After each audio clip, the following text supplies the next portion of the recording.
Welcome to the Conquering Truth podcast. I'm Dan Horn. I'm Jonathan Sides. I'm Charles Churchill. And I'm Joshua Horn. And tonight we want to talk about stimulus checks. The government has passed a bill to send stimulus checks out to the citizens. And how should Christians be thinking about this? Should we take them? Should we refuse them?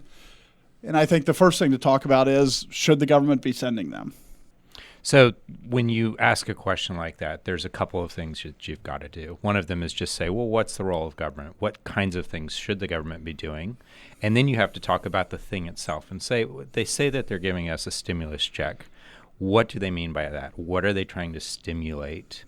And then put that back in the context of what you've already discussed about what should the government be doing in the first place. So what should the government be doing? So I think the Bible defines what the role of government is. That's controversial in some Christian circles, unfortunately. But really, if all of life is supposed to be based on the Bible should tell us the role of government. If God is setting the civil magistrate as an authority in place over us, in the Scripture, we should find what the limits are to that authority. And even with that authority, the issue is that, Romans 13 says that they're a deacon of God. They're a servant of God. And so when we think about it, it's not even that God appointed it. I mean, it is God appointed it, but it's even further than that. He appointed it to do his service, to do the things that he wants it to do and not to do whatever's right in their own eyes. I think 1 Peter 2:13 through 14 is one of the clearest verses on what the government is supposed to be doing. That says, "Therefore submit yourselves to every ordinance of man for the Lord's sake, whether to the king as supreme or to governors, as to those who are sent by him for the punishment of evildoers and for the praise of those who do good." So we have two things there, punishment of evildoers and praising those who do good. So I think the question is, to address first is, does the government sending out checks, does that fall under punishing evildoers or praising those who do good?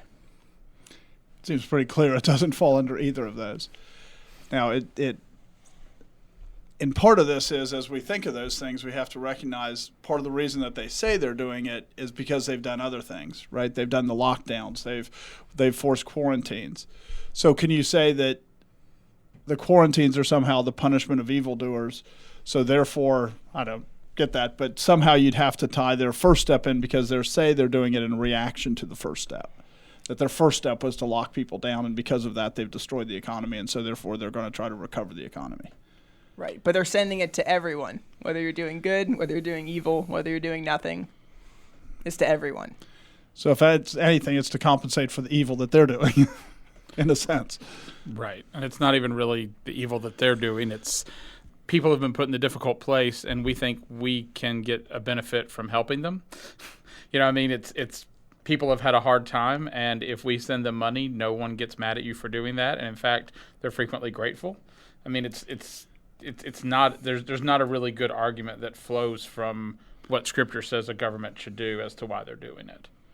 Especially when it's universal, right? I mean, and I'm not saying that they should do it anyway, but if they did something, for instance, they go to war, and in going to war, they take somebody's goods to go to war, they should compensate them for it. Right. And part of their argument, I think, that would be, we've done damage to the economy to do good, which isn't the scriptural verse, it's to the praise of them who do good, but to do good by stopping the pandemic. And so therefore we should try to restore them, to try to make them whole from the loss that they suffered.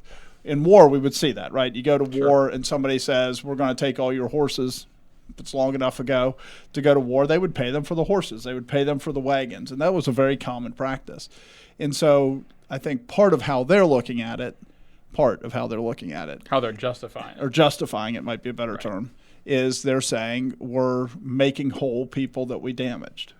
Though an important point here is that the federal government is not the one that's been putting lockdowns in place. So all this damage that people are attributing to the lockdowns, 99% of it is not coming from the federal government. And they're the ones sending out the checks. Right. So they are saying that because we were encouraging something, we therefore have now taken this as an obligation to deal with the consequences of it. I mean, I find it to be a pretty weak argument. Right.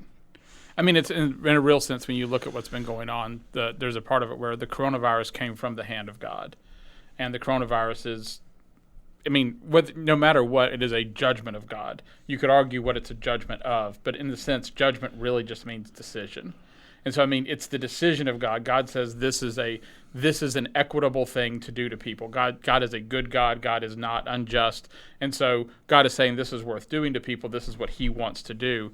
And in response, the government is saying we can step in and we can fix the things that God has done. We can, they've caused this harm because of what God has done. I mean, in the end, it really is it has a lot to do with the nation's view of what God does and how those things should be dealt with. I think they understand what God does, which is God is the provider, God is the lawgiver, God is all these things that the government is trying to play God. Right. And so they're saying because God has made people sick, we have a duty to make them well because God is the one who makes sick and God is the one who heals. And so therefore, as government, we have the responsibility to heal them.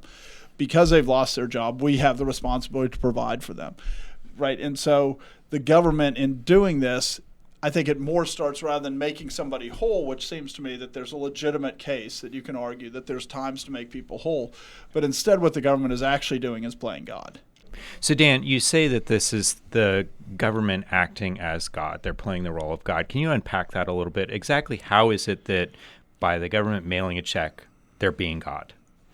Right. And specifically what they're saying is that they can deal with the suffering that's common to man is part of it, and that they can provide, that they can create something from nothing, that by sending these checks, that somehow this will actually cause people to have stuff, and this is how they'll feed themselves and everything else. The Lord's Prayer says, give us this day our daily bread, and this is what we're supposed to pray to God for. And instead, the government's saying, look towards us for our daily bread. And a huge percentage of what our government is doing that, is trying to replace the role of God or the role of other institutions that God has made. Welfare, Social Security, Medicare, Medicaid, Obamacare, all of these are the government trying to say, we're going to take away all suffering across the board.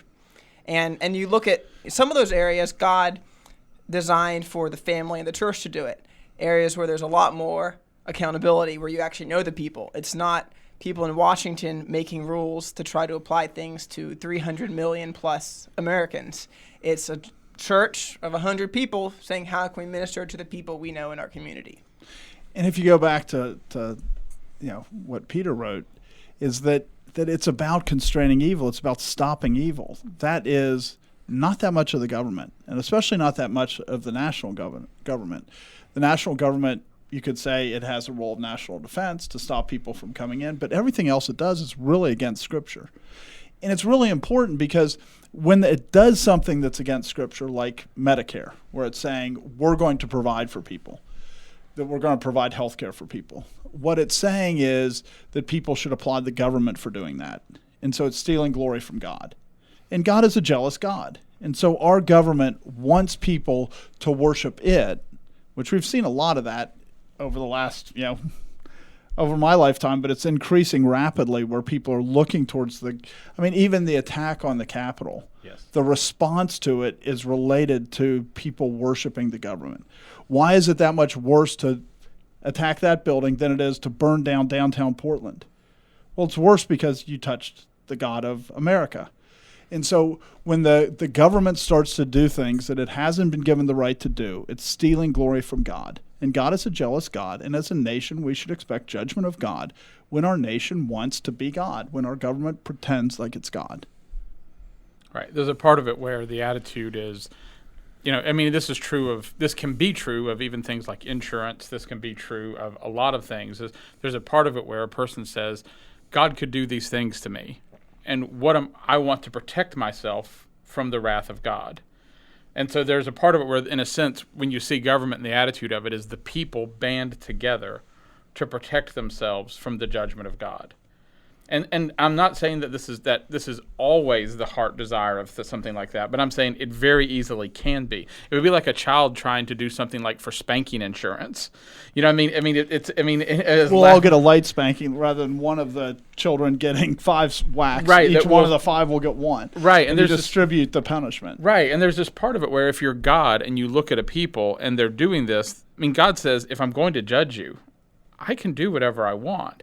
So in a sense, I mean, there's this part of it where there's a foolishness in the thinking, but there is a part of it where that's the way people think, is how do we protect ourselves from the judgment of God? Because they don't deal with these things in that way. They don't even ask themselves, could it be God judging us? They're like, we need to make sure that if he does something, we're protected. We'll protect each other. I mean, you know. And it doesn't work either. You look at, the war on poverty, trillions and trillions of dollars spent, and the statistics on poverty not changing. Right. You look at even the response to the coronavirus. You look at the charts, and you can't tell in the chart when they put the number of cases. You can't tell when they put the lockdown in, because all the government's efforts cannot thwart what God is doing. And we have to recognize that God judges this. All you have to do is read Scripture to see how God judges this. This is the Tower of Babel, right? We'll build a tower and we will be in the heavens like God. Right. Right? It is man wanting to be God. This is the Babylonian Empire. This is why Nebuchadnezzar builds a statue that everybody bows down to. Man wants to be God. And we look and see how this ends up. God doesn't sit back dispassionately and go, oh, they're trying to play God again. We don't care. No, God says, this is a cause for my wrath. And going back to the Tower of Babel, they built it. It's the next story in your Bible, more or less, after the flood. And you're building a tower that will reach up into the heavens so that you can be safe from another flood. Which means, on the one hand, you don't believe God's promises, where he says he won't do that again, but you're also trying to use your own means to protect yourself from the judgments of God, which never works. Never works, but God, in his chastisement, can make it appear to work for a season. We've impoverished ourselves thinking that we can destroy poverty. You go back, to the 40s, and we loaned to many, many nations. Right during World War II, the Lend-Lease program, we were lending money we basically took all the gold from all the nations between World War I and World War II because we were loaning to nations. And now, how many trillion in debt are we? This is the war on poverty. We have impoverished ourselves. We set the trap saying we can be God and eliminate poverty, and we have properly fallen into it as a nation, and now we are very poor with the appearance of being very rich. Right. We are still one of the wealthiest countries in terms of standard of living and a lot of other things, but you can't do that forever. You can't escape. You can't be trying to put yourself in the place of God and acting as a statist country forever. And I think it's worth, this is not the point of this, but it's worth tying it back to the church's response to the coronavirus in the sense of, instead of coming to God in meekness and in humility, the church has tried to avoid what God has been doing. We won't meet together. We won't join together. And so, it's the same thought process that's driving some of those thoughts. I don't want to take us too far off track, but there is this part that you look at the church's response, and it's a very similar response. And, one of the ways that you can get, professed Christians mad at you is you walk in, if they're sick or if there's a pandemic or if there's, and go, God sent this, you should ask yourself how you're being judged. Professed Christians get really mad at the idea that God would send pestilence as judgment because they hate the Bible. Because The reality is it's repeated over and over in the Bible, right? When God judges David for doing a census, he says you have 3 choices. You can have war, you can have pestilence, you can have famine. These are God's standard judgments. When you see pestilence, when you see sickness in the world, the question that should always be, how have I sinned? How has my family sinned? How has my church sinned? How has my state sinned? And ask yourself, because, in Deuteronomy 28, God says, look, if you obey me, you won't get the diseases of Egypt. Right. But if you don't obey me, you will get the diseases of Egypt. Right. So we want to separate sickness from sin, and that is not what Scripture does. So if you start with 2 really basic premises, that the government shouldn't be doing certain things because the Bible is sufficient, and the Bible gives us everything that we need for life and godliness. If you really want to start with the sufficiency of Scripture and say that in the sufficiency of Scripture, it talks about what the government should be doing, then it seems pretty clear the government shouldn't be doing things that are manipulating the economy. But moving on from that, what is the government doing when they say, just mechanically, here's a stimulus check for you? What's the intention behind that? And then what practically actually happens when that act goes into effect and all of this new money is circulated among the populace? I think we've seen like the Black Lives Matter riots over the summer. We saw the Capitol get invaded. And one thing that's happening is people are getting really angry at being locked down. So I would argue that the reason that they're doing it is they want to give bribes to people so that they'll behave the way they want them to behave. And that we should be thinking of the stimulus checks as bribes. That the national government, the U.S. government, is trying to bribe the people so that they accept the decrees that are unrighteous, because people are having trouble accepting them. Now, you can say that, but I mean, I haven't read a single news article anywhere where I've seen any politician quoted saying, "Hey, I'm going to bribe the American people." So because politicians are renowned for their honesty and forthrightness. Well, sure, yeah, but if it's that obvious, how do we get there? What is it? How is it working like that so that it's functioning like a bribe? Right. The Bible says that a gift perverts the judgment of the righteous. And so the government is giving us gifts to pervert our judgment. And so even though the government is never going to say that's why they're doing it, why would they give it to everybody? It's one thing to say we're going to help those who are hurting, but most people, their expenses have cut down.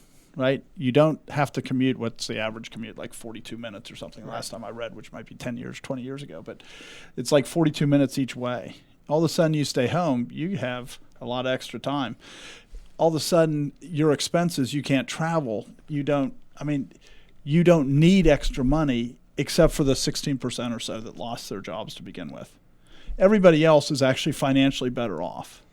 So why would the government send money to people who are financially better off unless it's a bribe? Right. I think looking at the news over the past 9 months, I think the bribery is not that hard to see. You see where, even just the amount of time they spend talking about the stimulus checks. Like I know, I would go open the news app and every single day it seemed like there was an article saying, how much will we be getting in the next stimulus check? When will they be voting on the next stimulus check? I mean, the amount of focus and the number of articles written. I mean, I don't know how many it is, but it must be thousands and thousands of articles written. When is the government going to give us more money?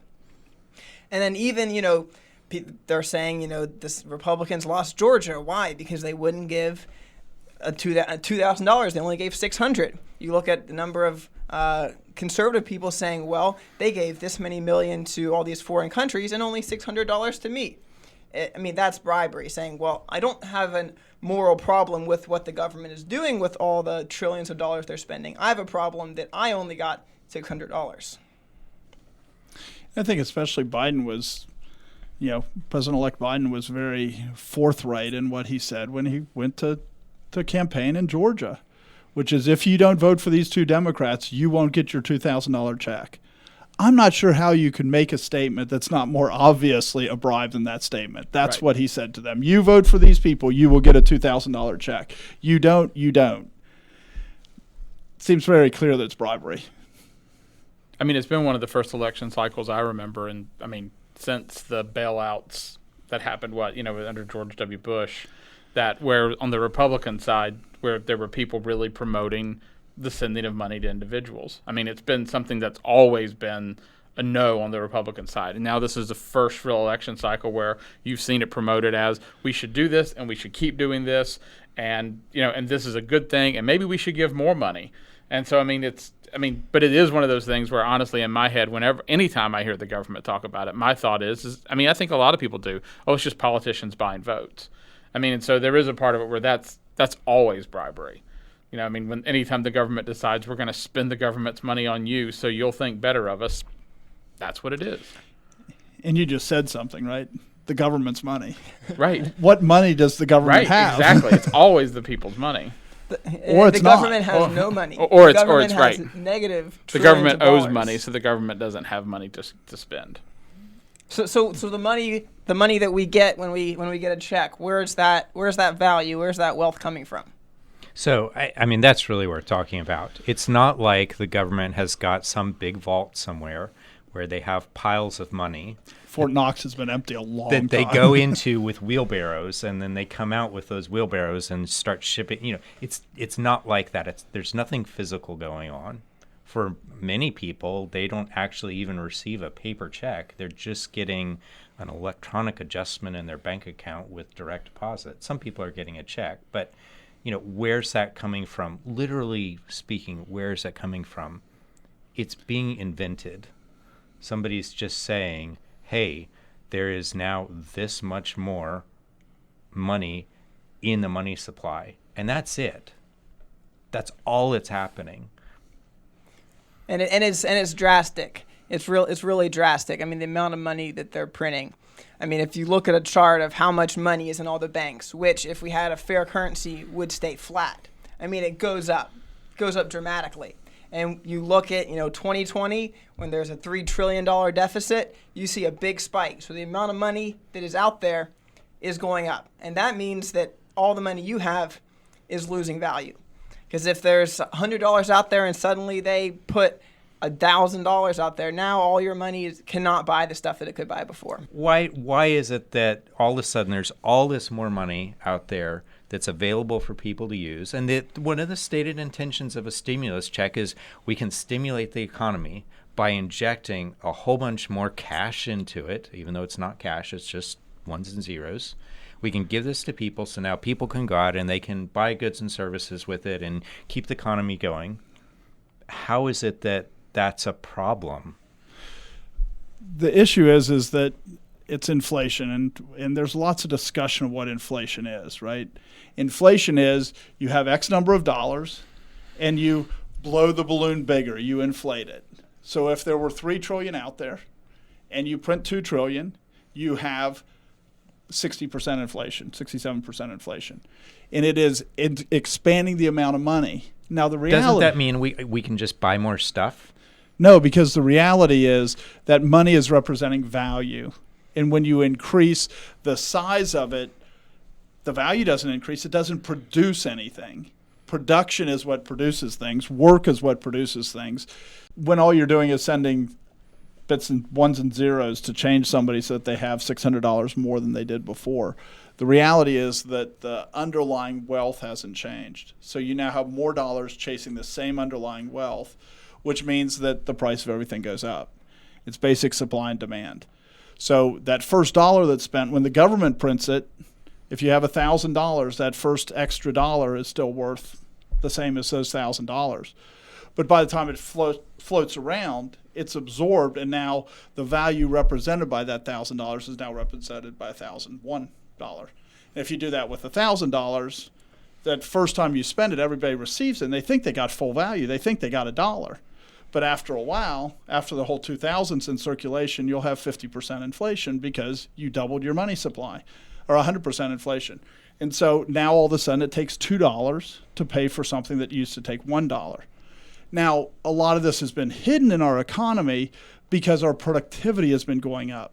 But the government, by printing money, has been stealing all the productivity and the increased productivity in the United States for a long time.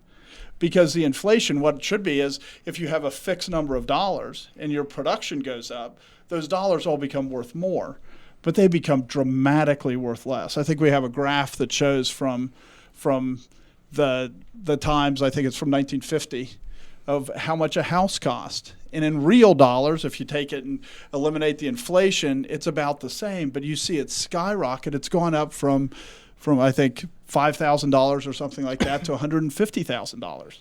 That's a 30-fold inflation over that period. That's stealing from the productivity of all those years that's been stolen from our country, so that the government, by printing that money, ends up transferring the wealth to itself of the increased productivity. And our country has had unbelievable increase in productivity over those last 70 years. but it's all disappeared because money is worth less than it used to be. And that's inflation that's eating it up. And I think it can be helpful to understand this if we kind of take it to the extreme, which is hyperinflation. So my grandparents. So we have the first ever prop on the Conquering Truth. So this is from Zimbabwe. It's from 2008 or so. My grandparents brought it back from Africa, and it's a $500 million bill from Zimbabwe. So they didn't print a $500 million bill because they love zeros in Zimbabwe. When they first came out with this currency in around 1983, one Zimbabwe dollar was equal to one US dollar. So if you had 500 million Zimbabwe dollars, you would have been probably the richest person in Zimbabwe by far. But in 2008, when my grandparents were there, this was worth $1. So if you worked very hard, were extremely successful in Zimbabwe, and made $500 million in Zimbabwe dollars and put it in your bank account, in 2008, you would have literally nothing. And so that's what happened. All that wealth that you worked was stolen by the government because they started putting out money, and they put out higher and higher denominations because people got less and less trust in the money supply. There was more and more money out there. Till finally, it went to hyperinflation. And it's bad when that happens. That means that there's a lot of suffering, a lot of people losing their money. There's usually war. There's governments being overthrown. It's a bad situation because it's a country that's lawless. It's a country that is relying upon false weights and measures. And that lawlessness manifests itself in a lot of areas.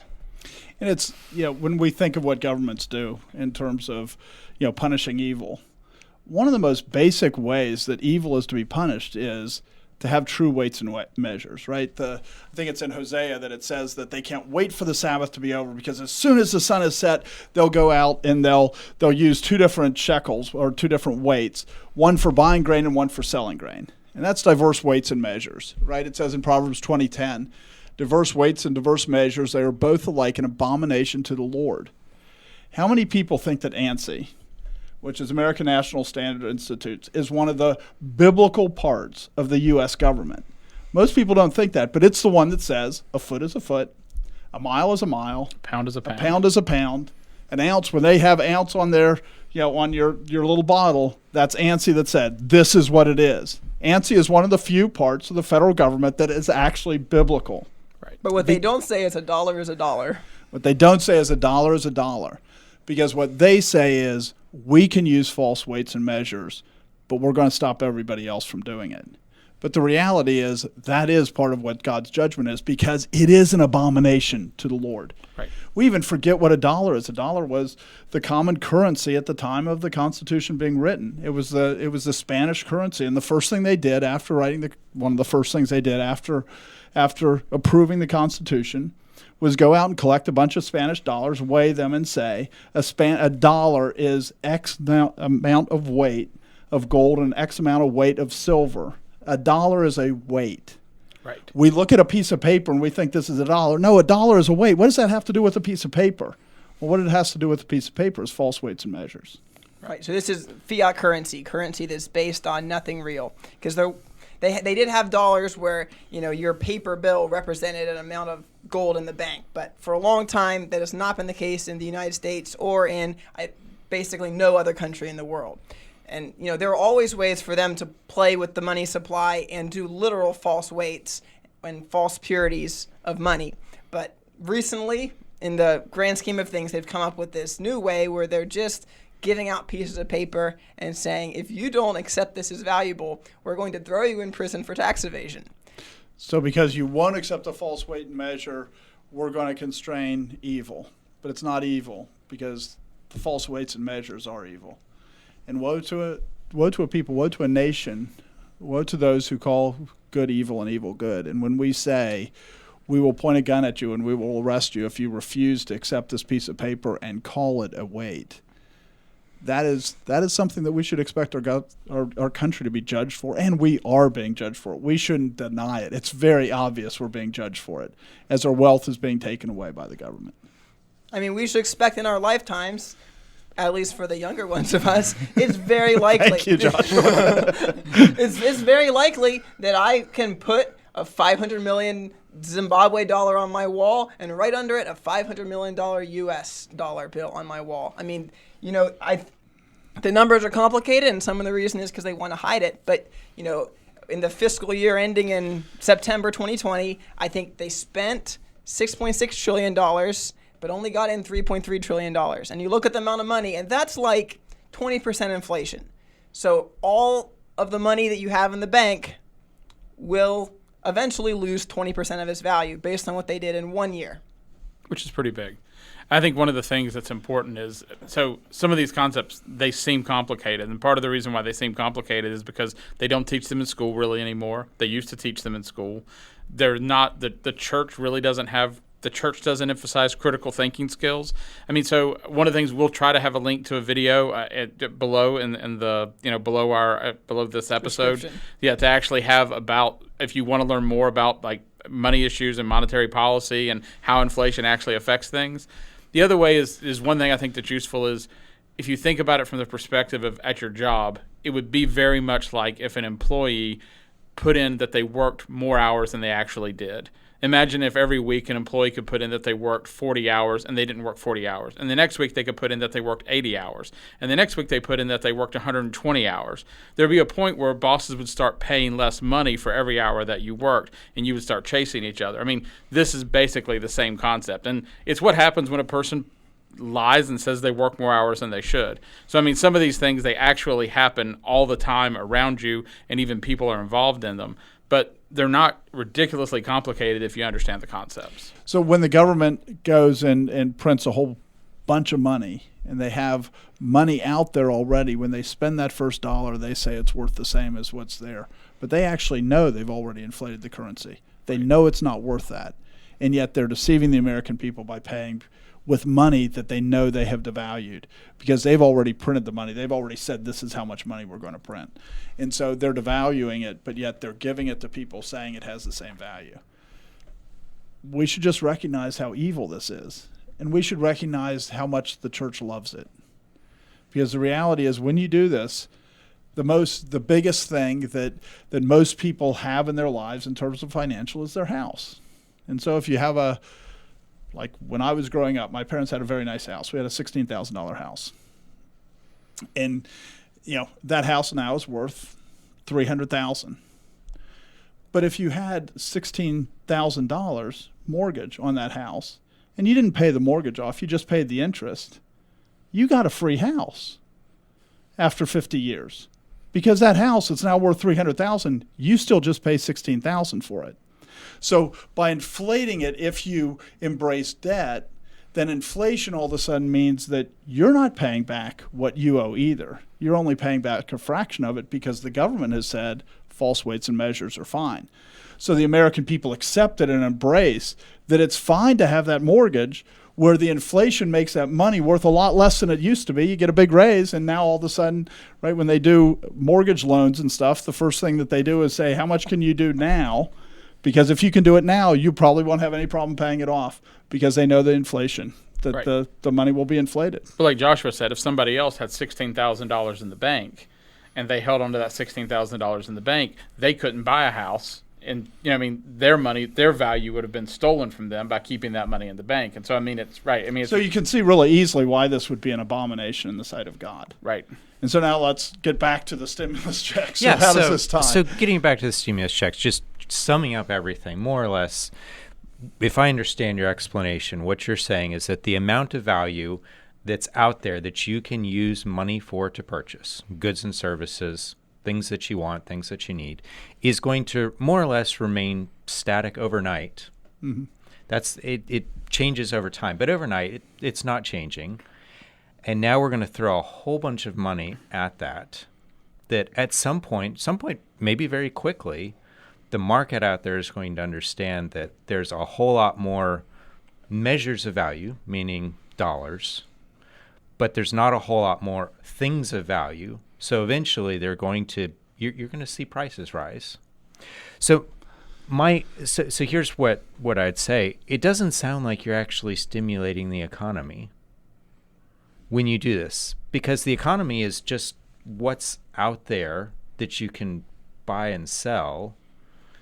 And now you're giving a whole lot more money, but that money's not worth any more. In fact, it's worth less. And see, and it used to be, I mean, some of the stimulus, the way they would stimulate it is one of the big problems was a lack of currency, right? I mean, this is why they go to dollars. This is why they go to bills. Because one thing is each coin can get to be a lot of money if there's very little gold and there's lots of value. And then what it gets to be hard is to trade because you can't get that gold to trade. And so what you end up doing is trade stagnates. So what they would actually do is start to print money because if you put money in there, all of a sudden people can trade. And so it stimulates the economy because people can say, I want this more than I want this. And you have a third way to exchange it through. And so it can grease the economy and stimulate in that sense. But it's been a long time since we've been talking about stimulating the economy in that sense. Because what we think now is if people go out there and spend stuff, then people will produce more. And when they produce more, they'll pay more taxes. And then they can give more, and et cetera. And it's this stimulation of production. But even if that theory is correct, I think there's lots of reason to think that theory is not correct. But even if that theory is correct, if you've shut down manufacturing because there's a pandemic going on, what production are you trying to stimulate? So to stimulate is the idea that we can make it easier for the economy to produce more. We increase demand is what they say now. Before it used to be that they made it so it was easier to exchange so that you didn't have to do barter of everything. But now you're stimulating businesses that you're forcing to be shut down. It's not going to work. It can't work because you force them to shut down. How do you stimulate production when you're saying you can't produce? And that's what you were saying in a sense. It's a bribe. You're paying people to be comfortable with the decisions they've made to shut you down. People would be angrier if they didn't give them the money. And I think that's really clear. And so all that to say, how should Christians think about it now that we've talked about? Is it wrong to take the money? Fundamentally, if it's a bribe, how should we think about whether a Christian should take it or not? I mean, the first step is to not treat it as a bribe, meaning the people who put this in place, the people who voted for this, they are, actively destroying the country. Now, there's a lot of people who are doing that. A lot of people who are doing that through sin. There's plenty of that going around. Yes, but they are actively violating their oaths of office because the Constitution gives a short list of things the government is supposed to do. Nowhere in there is send people money. Nowhere in there is create a fiat currency. But what either. about the general welfare clause? Well, yeah, there's a list of powers. That's in the preamble saying the goal of government is to produce the general welfare. It doesn't mean that you can use that to override a list of powers saying this is specifically what the government can do, and anything not in this list is left to the states. So the general welfare clause is like a mission statement. You can't use your mission statement to override your Constitution. So you have these people in office who are sending this to you as a bribe. So the first thing is don't vote for those people because they're violating their oath of office. And if you vote for them, you are supporting an oath breaker. You're supporting someone who has no testimony of the fear of God in their life because one of the most solemn things they have done in their life, taking the oath of office, they've violated. And if they're voting for this, they're most likely routinely violating it in office because there's so many things outside the scope of this discussion that are horrible that the government's doing. The church takes the name of God in vain in the sense that we let people break oaths and we don't care. Most of them take the oath. There's one that takes it on the Quran, I think, maybe a few more now. But the rest of them take the oath on the Bible. They're taking the name of God, and they're saying, I can walk away and not do anything, not consider it at all. They immediately usually take their oath of office and then turn around and vote on the rules, which are very unjust and very impartial, and they're very contrary to the Constitution. They immediately break the Constitution. Right. And the church doesn't go. These are evil people. And so they don't see God as the judge, the just judge, that if you take an oath, there will be judgment. And we're a country under judgment. We need to stop pretending like we're not. We're a country under judgment, and we deserve the judgment because the church actually doesn't think oaths matter. And it applies to the personal life. People don't take business contracts seriously. People don't take marriage vows seriously. I mean, they don't want to hold the federal government officials to their oaths of office because they don't keep their word and they like the bribes. And the church doesn't take church covenants seriously, which is an oath when you join the church. And the church doesn't take it seriously. And we can't expect our civil magistrates to walk in the light when the church walks in darkness, when the church won't do church discipline, when the church says people can take an oath and then they just ignore it and nobody cares. We should expect judgment because God cares about his name. And when we ignore oaths, we're saying the name of God doesn't matter. I mean, it's gotten to the point where, I mean, a few years ago we had a contract with the state, with another state. And there was an issue where in our contract it said this is what we were going to do. And they came to us and said, well, we don't want to do that. And they say, how about we don't do it this time? How about we don't do it? But I can promise you in the future we won't do it again. And he's like, and it was like, well, I could send you a letter saying that we won't do it in the future. And I'm like, I already have a document from you that says you won't do it. And it's the contract we have. I mean, and literally, I remember on the phone with him saying, if we accept this right now, I should expect you'll always break your word because I've told you that I don't care what you do. And so we drew a line right there. They didn't do it, and it actually never came up again. But if we had stepped over that line, that's exactly what would have happened because I would have told him what you said doesn't matter, and he would have agreed what he said didn't matter.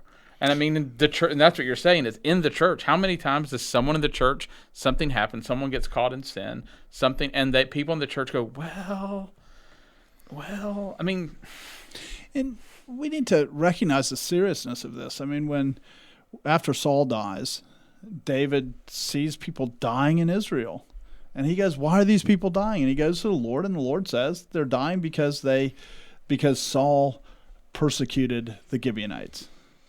The Gibeonites a covenant was made between Joshua, long time before, Joshua and the Gibeonites, that the Israelites would protect them, and Saul abused them. And God says, I'm going to judge Israel and start to kill people because 700 years later, 500 years later, whenever it was, Saul abused them. God takes those seriously, and the church doesn't. And we can't deal with divorce in the church. We can't deal with civil magistrates that won't keep their oaths. We can't deal with these things unless we say, first and foremost, the oath to the church really has to matter. So if they've broken their oath of office by voting for this, how should Christians think about taking it? I think you shouldn't take it. I mean, and I understand, there can be people who are in a really difficult financial position who look at it and say, the government has impacted me, their decisions have impacted me, and so I feel like I'm just taking back some of my money that they've stolen from me. I understand those positions. But I think in the end, I do think it's perfectly reasonable to say I'm not going to be a part of my government's sin. I'm not going to encourage my government to do this. I'm not going to accept the bribe that they've given me. I'm going to send it back. I'm going to make sure that I contact my representative and let them know that I'm not voting for them because they've done this, because they've encouraged this. I mean, I think that's a perfectly reasonable position to take. No, I think it gets kind of complicated. I was reading this week that you can deduct, like if they get your payment wrong or if you don't get your stimulus payment, you can deduct it as a tax credit. Well, what other tax credits are there? The government has a whole lot of tax credits that are, if it's a, stimulus is one tax credit and, child tax credit, on and on and on, hundreds of tax credits that there could be, those are also the government taking value and that you would owe normally based on their rules and saying, well, you don't need to pay that money. Effectively, a stimulus payment for people having children, and for donating to charity, and for all these different things. So, there are lines, and I'm not trying to muddy it up and say we can never draw a line anywhere, because I think, there are places to draw lines. But our culture is filled with unjust wage measures, filled with the government overstepping its authority, and filled with welfare. Even government regulation ends up being the same thing. If you need a license to cut hair, well, that is the government helping out the barbers because you have to go through barber school. Makes it harder to get in. So we just have to realize how filled our culture is with this.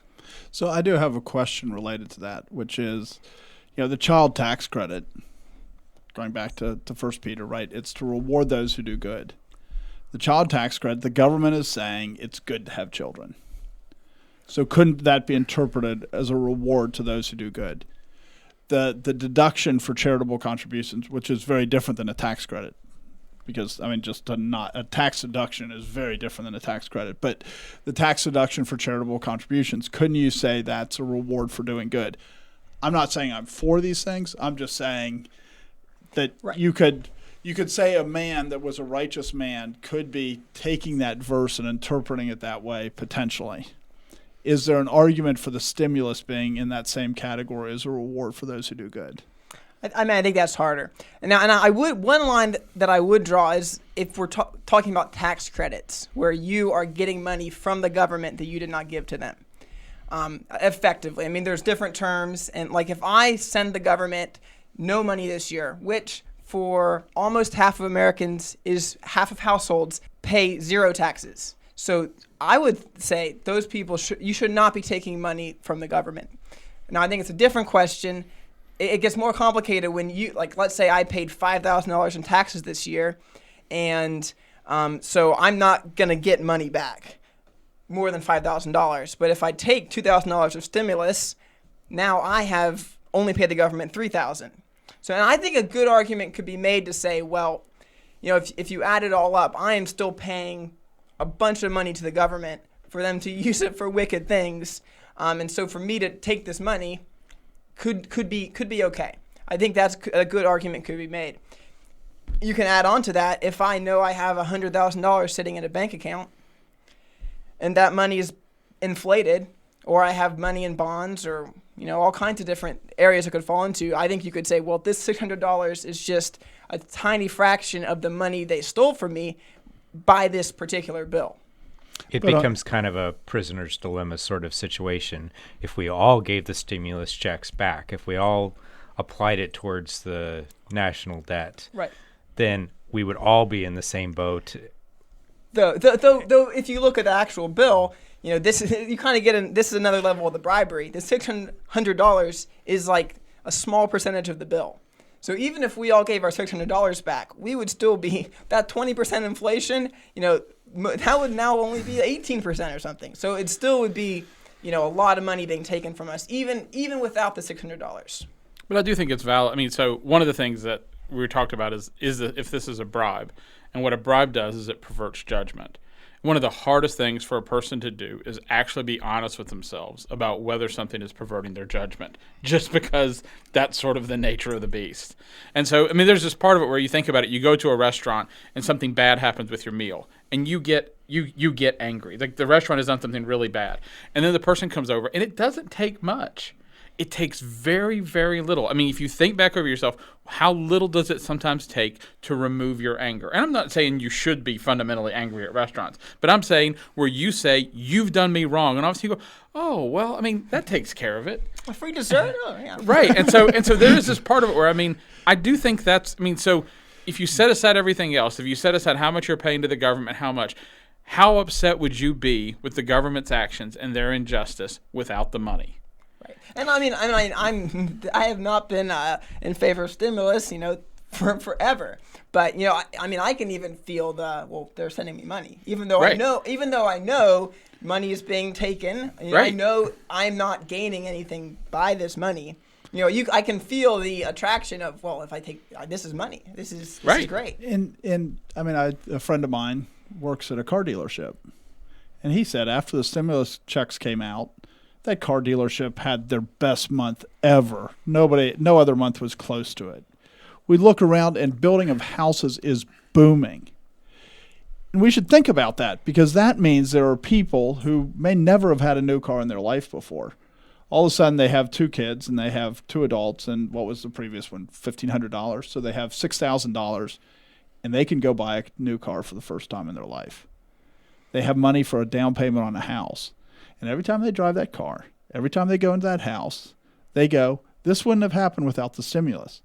And they might go, in theory, I'm against it, but bribes work.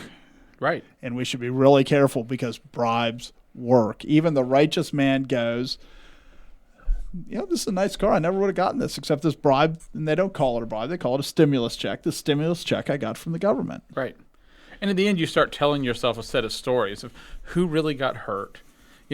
maybe it hurt the banks. Maybe it hurt the, you start, It hurt the rich because they're the ones that had money in the bank that was deflated. Right. And so it's a common thing. I mean, it's like if you watch movies about things like this, they'll talk about, we're just going to stick a couple, it's just a bunch of ones and zeros moving through the internet, and we're just going to stick it in, and nobody's actually going to get hurt. And this is how you justify sin. This is how you justify evil. This is how a man has an affair. This is how, all of these things, this is what happens. And so, I think there's a part of it where it's the hardest thing for a person to do is to be honest about themselves, to actually look at yourself and saying, yeah, my judgment's been perverted. The memes that I saw on Facebook right after the stimulus was coming out it was Walmart. We hear you're getting a $600 check, and it was a series of TVs being sold for $550, $600. It was right at the price point. They had it wrong, right? It was Amazon. Right. This whole thing has been a huge giveaway for Amazon. A huge giveaway. The first stimulus check, the one that we got back in the summer, it was given out to people at the time when across the country the lockdowns were at their height, when local governments were really saying you have to stay home. They're still saying that now, but it's kind of relaxed. But they were really enforced then. But all of a sudden, here's this check that's supposed to stimulate local economies and local small businesses that you can't go to. You couldn't go to those restaurants, which are all closed now. You couldn't spend your money there. So where did you spend it? Well, you spend it at large online retailers like Amazon. Or large offline. Or you went and you bought a car in Walmart. You could go to Lowe's. You could go to the big box stores. It was the small stores where, I'm sorry, your store's too small. You can't have any customers in it. And so it didn't stimulate the small businesses. It was a transfer of wealth from the small businesses to the large businesses in a lot of ways. It was a transfer of wealth from businesses that were forced to close to businesses that weren't. Mm-hmm. I think one additional complication here is because Scripture has very harsh words against bribery, but in the Hebrew, there's no difference between the word for bribe and the word for gift. And Scripture is clear that a father gives good gifts to his children. So gifts are okay, bribes are not okay, and it's the same word. So there's not some red line clear between bribe and gift. It's a judgment call. I could say there's probably a lot of soft-hearted politicians out there. They're soft-headed too, who think we're just giving a gift to the American people, especially the people at the lowest end of the economic spectrum. They really need it. There's problems with that we've been spending the whole evening discussing. Number one, hey, they're the government. They shouldn't be doing this. They shouldn't be giving those kinds of gifts. That's not within their responsibilities. And then number two, they're not actually giving you anything. It might look like something, but it disappears in the market. And fundamentally, when God gives good gifts, which like you said, it's the same word, when God gives good gifts, he's giving gifts to cause our judgment not to be perverted. Right. That's a good gift. That's the red line. A line. good gift is that it stimulates us to think godly about the world rather than ungodly about the world, right? That's a gift. When you give your children, if you're doing something that causes them to sin, don't do it. It's not a good gift. But God gives good gifts that inspire holiness rather than gifts that inspire sin. So when we think about this, we do need to think about it in that light, because it is a temptation to sin. It is a temptation to say what they're doing is okay and what they're doing is not okay. And I think there's another aspect to that too, is they see everybody accept the checks and they go, this must have worked. Right. I bribe people successfully. I'm more likely to get elected next time. And it is a real thing that the briber can't tell. It's not like you're bribing a jury, that the jury afterwards, you find out whether the guy was innocent or not to figure out if your bribe worked. The only way they read whether the bribe worked or not was, do people seem happy with it? Did they take the checks? Are they complaining about it? Right. And so one thing that I would argue is, to some extent, even more than taking the money or not taking the money, is to say, I'm not going to vote for you because you attempted a bribe. And we should make it clear to them that the bribery doesn't work. You mean actually contacting the offices of your congressman? Yes. And telling them, you voted for this. You believe in bribing. How dare you try to bribe me? There's a vote upcoming, presumably, if Biden actually gets into office and in a peaceable fashion here in the next couple days. then Well, one of the Democratic senators said he's not going to go for it, so we'll see if he can get the vote or not. So yeah, but assuming that a vote comes up, or we know that there's a vote on the table for this, that's the time to call right now. Is say, if you vote for this, I will never vote for you. I will never approve of your reelection.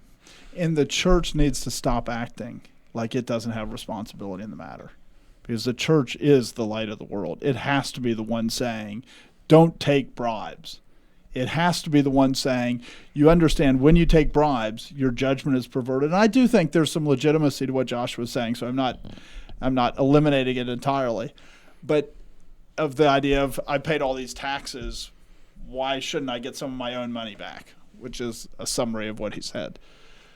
There is that, but at the other end, or what the church needs to be saying is, think about it like a bribe and make sure if you take it, that you're thinking about it of, this is a refund about money that was already taken that shouldn't have been taken, versus this is somehow the government's blessing me. The government's not blessing you, they're bribing you.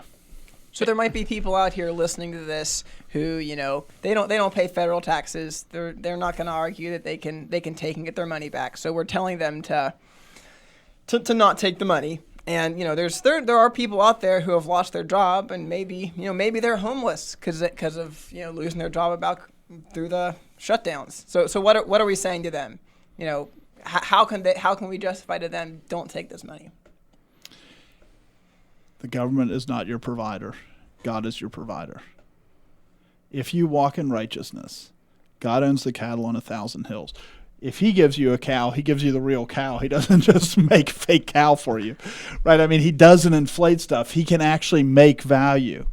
And God provides for his people. God blesses righteousness. God blesses faithfulness. God blesses obedience. And so, trust God. I think when we started this, one of the things we said was, the government sees God judging, and the government says, we want you to turn to us. And there's this part of it where when you see that money, you hold on to that money because so there's this part of it where the impassioned plea, the principled plea would be, God's a better banker than the world. And last time you had something where you're talking about like your experience with this, do you remember that?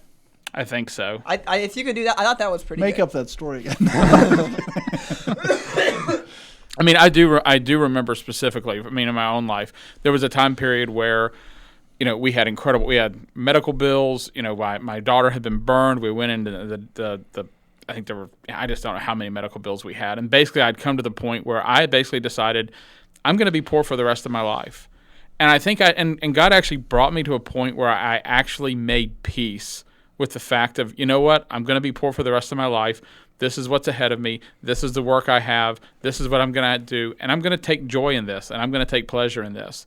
And I remember that. I remember casting my cares on God. I remember, calling out to him. But I also remember saying, this is okay if this is what it is.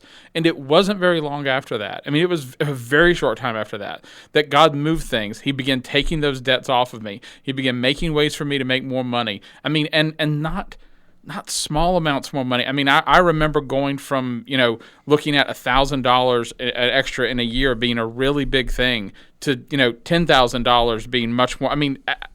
God changed things in a drastic way. And this is not some sort of prosperity gospel. This is not, if you just put your trust in God, he'll take care of everything. But I do mean there is a reality to the fact of God brings things into your life. He puts things in front of you. He gives you difficulties. And your attitude towards them and your attitude towards him really do matter. Do you actually look to God as the one who provides for you? Are you actually pleased and content with what he's given you? Or are you looking for some way out other than through him? And that's what the government is there. They're ready to give you a trinket. They're ready to give you a toy, a thing that will become less valuable the second they give it to you. And that is not what God gives. I remember when I preached on lay up treasures in heaven, because I had heard it preached on before, and it was always preached on that you will get your reward in heaven. But when you start to examine the passage, that's not what it's talking about. It's talking about you'll get your reward on earth. It's better than a bank. Right. If you have money and you give it to the poor, God can provide you more. God is the one who decides what you receive. And so if you walk in faithfulness, if you walk in righteousness, God can give you a lot more. And what we go is, well, if I take that bribe, I'll have more. And the reality is God also does, talks about in Malachi about you don't give me money and I'll have you put your money in a bag with holes in it. And that's what God does when you take unrighteous money that you think that somehow it's going to make you better off. God can make it so that you're worse off. As a nation, God has been doing this as a house went from $5,000 to $150,000.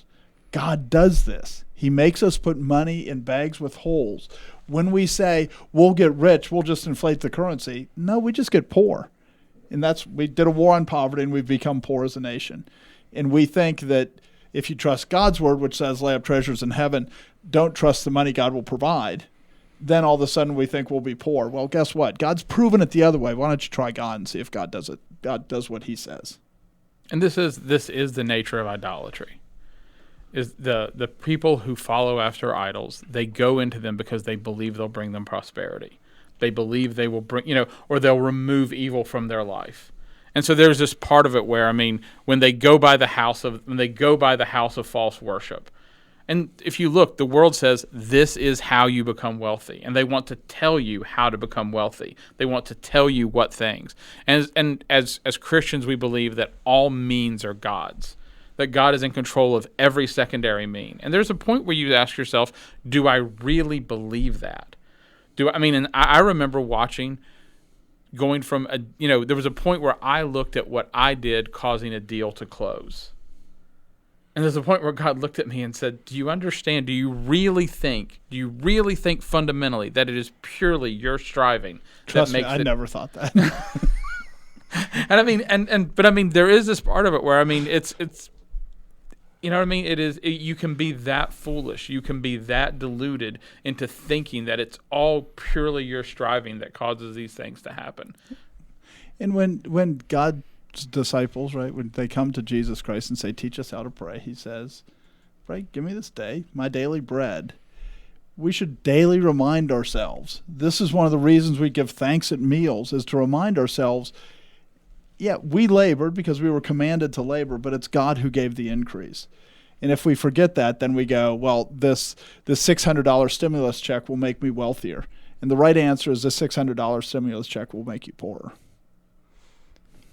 So for people out there who had direct deposited or had it already cashed their check, what should they do? Is it too late? That's a good question. One thing I would say is that I have heard of people that contacted their bank and said, don't allow this transfer in. And some banks have honored that. I don't know that all will. So one thing is with this next round coming is that you can stop now. You can try to stop it now. And then there's the question of what do you do with it? There is a Treasury, U.S. Treasury fund to reduce the debt. And so I think if you send it back to that would be about the closest you could get to not cashing the check. Yeah, I know somebody I believe they either have done that or they're doing that. They called to make sure that if you sent the check in to that it would be applied to that fund and that it would go into that fund. And then they were contacting their local representatives to let them know the issue that they had with it. And that's what I would also encourage people to do, is make sure you contact your local representative and send a copy of it and go, I sent this check back because I don't want your bribe. You don't have to use those words, but you should use words that explain to your representative why you don't want to accept this check. Because it's by shining light that the darkness flees. Darkness flees from the light. When the church doesn't shine the light, we can just expect to get more of it rather than less. One of the other things is I think there are a lot of times where we talk to our children about decisions that you can make and what it means to make decisions by faith and what it means to walk by faith. And there are these opportunities that come up that are like this, that actually are the opportunities. When you're a kid, you imagine scenarios where it's you against the world and you have this pivotal moment. But the truth is the pivotal moments look a lot more like this. The pivotal moments look a lot more like basically someone is trying to give you money and you're in a position of authority to actually refuse and you want to take it. That's the trap. That's the danger. These are moments that actually look like walking by faith or not. And so, I mean, if you want to talk to your kids about it, if you want to actually be able to tell them about a decision that you made that actually was walking by faith, this is a good example of that. And it's a good example to look at in your own life and say, do I really walk by faith? Because very few of us are going to be standing face to face with someone putting a gun in front of us. Very few of us are going to have to, stand in front of people and stand in front of a firing squad and take a bullet. But this is a question of, do I actually believe these things? And there's a direct causal chain between who God is, who we say God is, how we believe he provides, the place of government, and we can talk about it, we can post about it, we can put memes, we can rage, but at the end of the day, you have a decision to make, and you actually have a position of authority, and what are you going to do? It's really easy to read Proverbs where it says, come share a purse with me.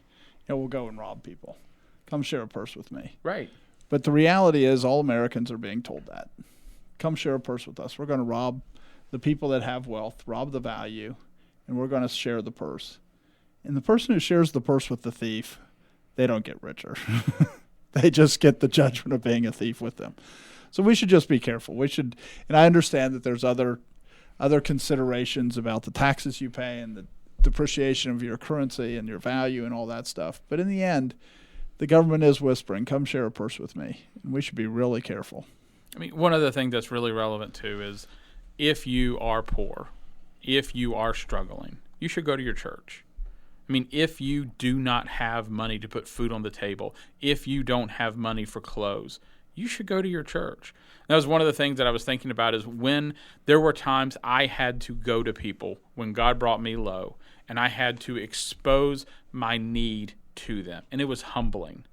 But the truth is part of the reason why the government does this is the government wants to say, we've kept you from being humbled. But if God's humbling you, look at David whenever Absalom casts him out. Someone's throwing rocks at him, and David says, don't stop him because maybe God will see me being humbled in this state. It's not a shame. I mean, what's shameful is when God decides to humble you and you're unwilling to be shamed.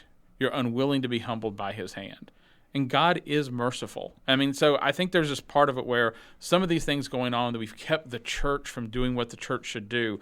But one of the ways we've done it is that people don't go to their church. People don't come and say, this is where God has put me. And it may be because of my sin, and it may be because of and they're not willing to bear that shame and actually be dealt with, and the church isn't willing to actually help people in their time of need.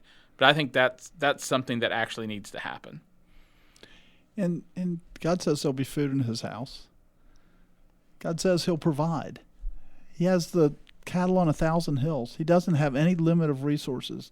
And maybe you go to a church that doesn't have any money. But the reality is then that church should go, why don't we have any money?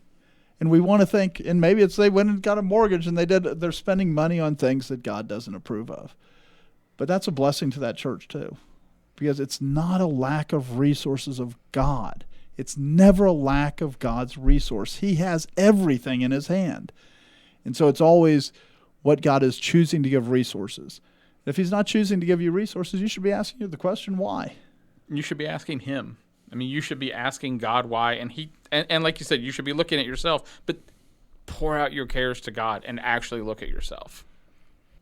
We want to leave you with just the thought of, our country has gone in a lot of directions that are very unbiblical and very unrighteous. And we need to recognize where that comes from. That comes from the heart of man.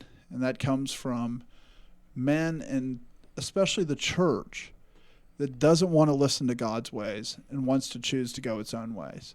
They see that $1,500 or that $600 and they go, we want this money. Instead of going, what is right in the sight of God? If we want our country to heal, the men and women who are called by God's name, they need to humble themselves and turn from their wicked ways. That's how the land gets healed. And as we think about it and think about what the government's doing, let's ask ourselves, how do we turn from our wicked ways? Because that is the solution. This has been The Conquering Truth, a project of Reformation Baptist Church. If you found this helpful, you can visit us online at theconqueringtruth.com and subscribe here or in your favorite podcast app. Thanks for watching.